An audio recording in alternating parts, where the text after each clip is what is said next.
So, morning, Jade. Jade, Finally, how are you? finally, we said we promised ourselves we'd have a conversation about business strategy and marketing strategy and how they link together. Um, so here we are. We're sort of, how many weeks is it now? It's like 16, 17 weeks in, Yeah, and businesses are now pivoting and moving to look at new business strategies. And I'm certainly finding that in the work that we're doing. But they're also looking in a lot of detail about what they're doing marketing wise. And yeah, what we've been talking about is how the two really do need to be linked together, don't they? yeah. So really looking at how, in order for a marketing strategy to be effective, there needs to be a clear link with the business strategy. So a lot of companies can have a marketing strategy and it's a document called a marketing strategy and it's got a plan and it's got activities aligned with it. It may even have objectives, but sometimes you can assess those marketing strategies and find that, well, what's the link with the business strategy? Oh, we don't know. The board are fairly separate to us. They're sort of Mm-hmm. doing their thing, we're doing our thing. And that you can see quite often can be a reason why strategies aren't getting results. So I mean, do you find that a lot? Because I think it's relevant to the current challenge we have. Do you find that there is a risk that marketing becomes a set of activities? I'm not going to say tick box exercises, but a certain level of social media activity, a certain amount of direct marketing, etc., etc. And what isn't made clear is of the link to deliverable outputs, because that's where I'm interested. Because what you've got is the strategy of the business is to get from A to B. You know, Yeah. where are we, where are we going, how are we going to get there? And it feels to me as if when we know where we're going, the how we're going to get there is a handover and much more detailed and thoughtful work around marketing strategy, rather than just exercises to carry on with marketing processes, if you like. Yeah, I mean, it's the issue of just doing marketing, I Yeah, suppose. yeah. And again, back to the strategic element. So often with businesses, potentially business to business, small and medium companies I work a lot with, it can be where the board doesn't have a senior representative from a marketing background. So marketing becomes extremely fragmented in that the board's over there coming up with what actually needs to be done. And then the marketing department is more junior, asked to put together a plan. They've got all the will in the world, but are not senior or strategic enough in what they're doing. And so you just tend to find that objectives will be things like increased number of visits to the website, or very tactical things. Yeah. Let's make sure that we increase our followings or engagement with social media, or increase open rates on emails. But and they sort of, I'm always an ambassador for these individuals because they're junior marketers who are working really, really hard, and they're doing what they've learned. But a junior marketer, a marketing executive, is somebody who is there to implement a plan, and then a marketing director sets the strategy. The marketing manager briefs the team with the plan. So what often happens is you've got a marketing executive in a company, because many companies of the size I'm talking about wouldn't justify the cost associated with having a marketing director, manager, and large team. So there's so much on the shoulders of the junior marketer to say, well, we've got to make the marketing effective. Why aren't we getting ROI? And the junior marketer's going, well, help me. I don't have a strategy and I can't write one. And this is the disconnect that so often happens. So, and what we've seen now is, well, it was certainly my impression. I don't know how you see it, but I feel like what we've seen out in the world is a little bit of marketing and marketing teams kind of slightly losing their way because of that tactical aspect. Yeah, People have yeah. been, yeah, Marketers get bombarded from all angles of the business. I know this right. because before I was a consultant, I've worked within large companies. Mm, And what happens is there are so many areas of marketing that need doing: looking after the website, social media, PR, answering sales leads, login sales leads, dealing with events, setting events, working with the sales team. They always need literature, they need emails. And then all of a sudden, those 40 hours that marketing person has are gone. And so then when there's questions like, well, why aren't we getting ROI? They're going, I've just been doing everything you've been asking me, and I'm doing my best. And then we get the conversations. A lot of, I mean, I've seen in my network now, a lot of marketing consultants and marketing agents, we're seeing that companies are letting their marketers go now. That's starting to happen. That's really starting to come into after lock. I think it was 17 weeks in. Did you say?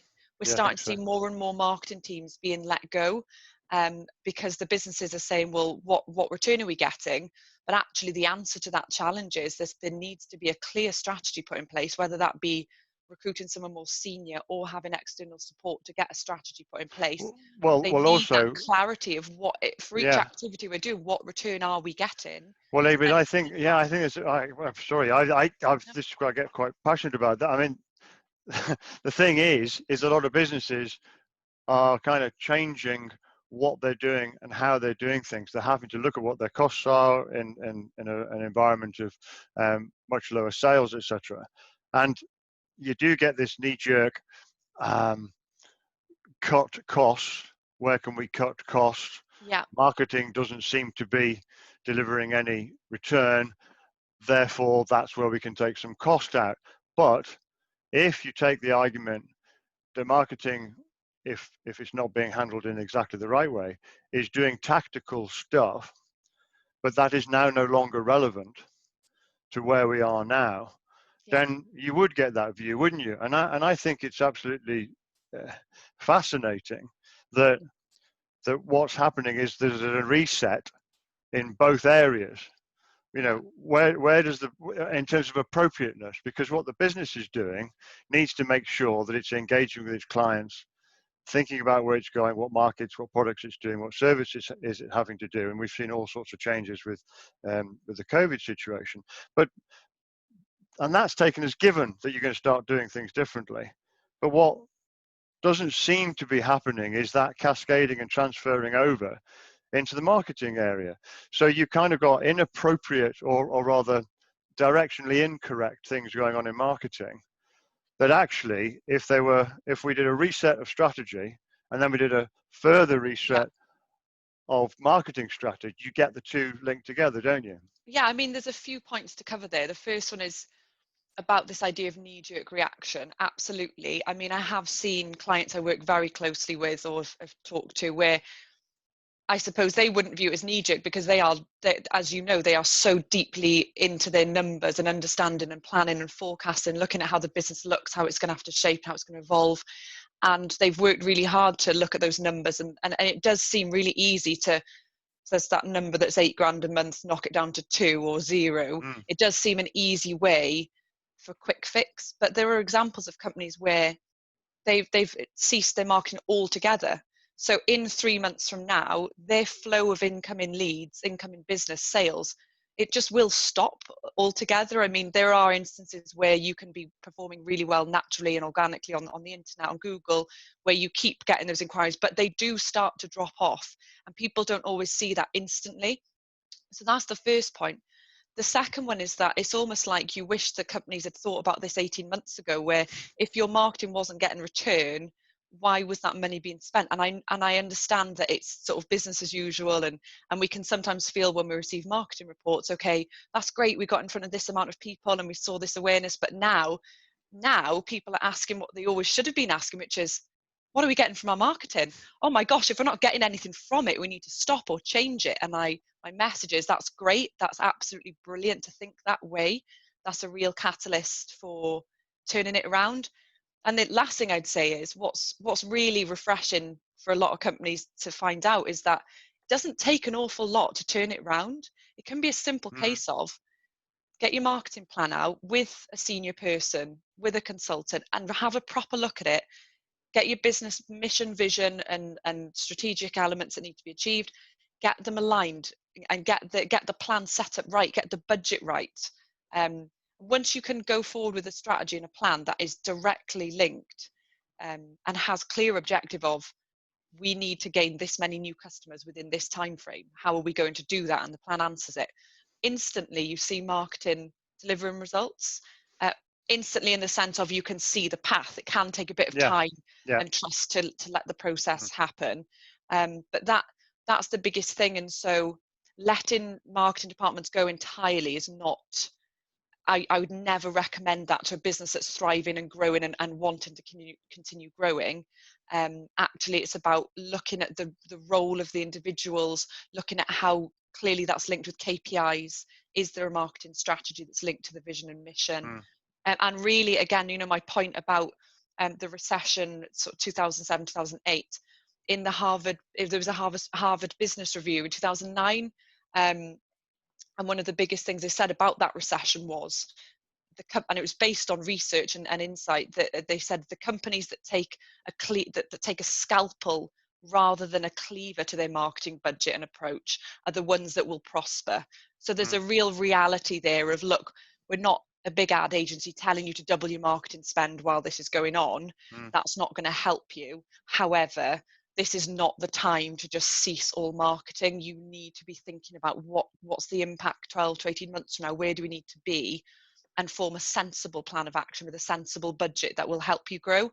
A lot of the times it's about, if the budget's too low, that can be really dangerous. I hear people talking just from the network about, oh, well, we're still investing in marketing, but we're cutting it by 75%. So at least we still are. And it's like, that's absolutely fine, as long as you know what is the business impact of doing that.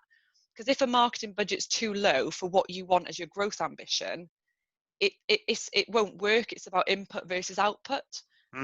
So that's always the message as well. I mean, I love the analogy, the scalpel business, because I think it's very applicable and resonates very clearly with the strategic work that I do. It's choosing to do specific things for specific reasons, in order to deliver specific things, and thinking about, because I'm not, a lot of businesses are struggling, facing massive challenges, so they do have to reduce their costs. This isn't a discussion about, marketing is sacrosanct in the same way as, finance or what other area or innovation is sacrosanct. The issue is more about how can you be smart about it, how you can be clever about it. And if you're running your business strategically and thinking about these nuances, then actually what you need to do is take a scalpel and add a scalpel to all across the business, and then make sure that what you're doing is going to deliver the results that you need it to deliver. Now, in order to know what you need it to deliver, you need to know where are you going, how you're going to get there, and then each area can go. I mean, you could take a simple analogy with an innovation department of people and product developers. Okay, well, they could carry on developing products, couldn't they? And we've got a product development department, but actually you might need them to stop developing those products and develop these ones, very specifically with these timelines in mind. And I think that same methodology and mindset should be applied to marketing. I think that's with where marketing, we agree. it's about doing what's needed in order to get to the goal, not more and not less.